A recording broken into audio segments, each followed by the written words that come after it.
টাঙ্গাইলের ব্যস্ততম শহরের মধ্যে এই রাস্তাটি কোনটা অবশ্যই কমেন্টে জানিয়ে যাবেন। হ্যালো এভরিওয়ান, আসসালামু আলাইকুম। সবার কি অবস্থা, কেমন আছেন? আশা করি সবাই অনেক অনেক ভালো আছেন। আলহামদুলিল্লাহ আমি অনেক ভালো আছি। আপনারা যারা টাঙ্গাইল সবসময় যাতায়াত করেন তারা কিন্তু অবশ্যই জানে টাঙ্গাইল কতটা ব্যস্ততম শহর। সো বলতে গেলে আমাদের টাঙ্গাইল শহরে মানুষের থেকে অটো রিক্সা অনেকটাই বেশি হয়ে গেছে। সো আজকে আমি কোন দিক থেকে কোন দিকে যাইতেছি এটা আপনাদেরকে বলবো না, যদি চিনে থাকেন অবশ্যই কমেন্টে জানিয়ে যাবেন। সব থেকে বড় কথা, আমার বাইক যে কোনো মুহূর্তে বন্ধ হয়ে যেতে পারে, কারণ বাইকে তেল নাই। তার জন্য আমার সামনে কোনো একটা পাম্প খুঁজে বের করতে হবে। সম্ভবত সামনে কয়েকটা পাম্প আছে, দেখি পাম্প পর্যন্ত যাইতে পারি কিনা। পাম্পে যাওয়ার আগে যদি বাইক বন্ধ হয়ে যায় তাহলে তো আর ধাক্কায় নেওয়া যাওয়া ছাড়া উপায় নাই। তাই এখন আর বাইক পিক আপ বাইরে চালানো যাবে না, বাইকের বাম্য তো বাইককে চালাই নিয়ে যাইতে হবে পাম্প পর্যন্ত। যারা টাঙ্গাইল শহরে বসবাস করেন তারা কিন্তু এই রাস্তাটা অবশ্যই খুব ভালো করেই চিনে। চাইলেই কিন্তু আমি বইলা দিতে পারি এই রাস্তাটি কোনটা আর আমি কোন দিক থেকে কোন দিকে যাইতেছি, কিন্তু আজকে আমি বলবো না, আপনাদের মুখ থেকেই শুনবো। আর টাঙ্গাইল শহর কতটা ব্যস্ততম আপনারা দেখতেই পারতেছেন যে কিরকম ব্যস্ততম শহর। মানুষের থেকে অটো রিক্সা গুলো অনেকটাই বেশি হয়ে গেছে।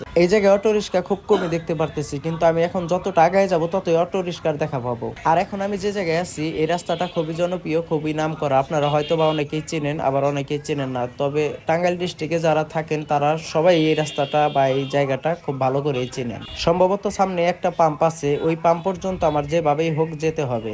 জানি না এই অটো রিক্সার জন্য যাইতে পারবো কিনা সেই পাম্প পর্যন্ত। আর এই জায়গায় যদি আমার এখন বাইকটা বন্ধ হয়ে যায় তাহলে তো আমি একদম শেষ হয়ে যাব। সো বলতে গেলে আমি বাইক চালাই যাইতেছি আর আল্লাহ আল্লাহ করতেছি কোনোভাবেই যেন বাইকটা বন্ধ না হয়ে যায়। তার জন্য এখন আমি রিস্ক নিয়ে এই বাসটাকে ওভারটেক করবো যেভাবেই হোক। তো এখন আমি বাইকটা টান দিব, দেখি যাইতে পারি কিনা বাসটাকে ওভারটেক করে। আর ওই দিকটা দেখি অটো ঢুকাই দিচ্ছে।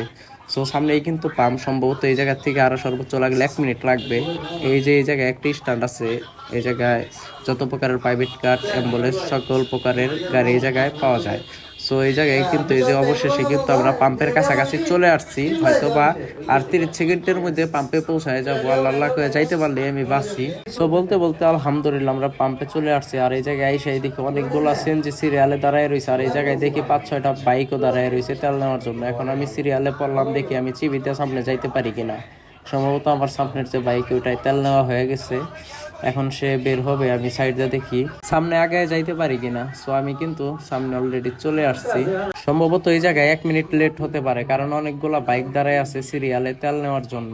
আমি তো আর তাদের আগে নিতে পারি না। তারা তেল নিতে থাকে এ পর্যন্ত আমার বাইকের ট্যাঙ্কির ঢাকনাটা আমি খুলতে থাকি। টাকাটাও মানে ব্যাগ থেকে বের করে হাতে নিয়ে রাখি, তাই তাড়াতাড়ি হবে। আজকে খুব একটা বেশি টাকা নাই, তার জন্য 100 টাকার তেল নিব। তেল নিয়ে দেখি বাসা পর্যন্ত যাইতে পারি কিনা। সম্ভবত যাইতে পারবো, আবার আপ ডাউন আসতেও পারবো, কারণ এই জায়গার থেকে আমার বাসা খুব একটা বেশি দূরত্ব না।